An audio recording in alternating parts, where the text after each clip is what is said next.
আমাদের সবকিছু অক্ষত থাকার পরেও আমরা কত কিছু নিয়ে অহংকার করি, বড়ত্ব করি নিজেদেরকে নিয়ে।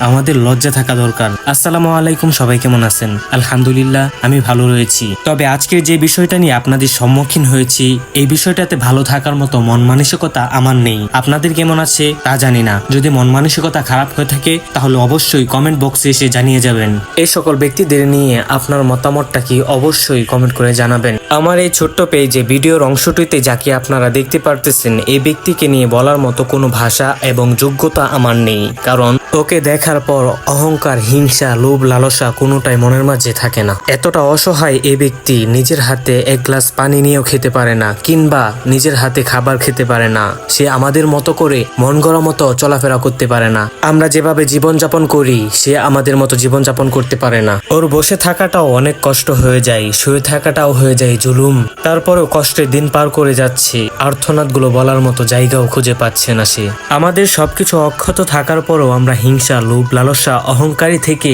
নিজেদেরকে দামিয়ে রাখতে পারি না। আমরা কি মানুষ? যদি মানুষ হতাম তাহলে এই সকল ব্যক্তির থেকে দেখে কিছুটাও হলে শিখে যেতাম।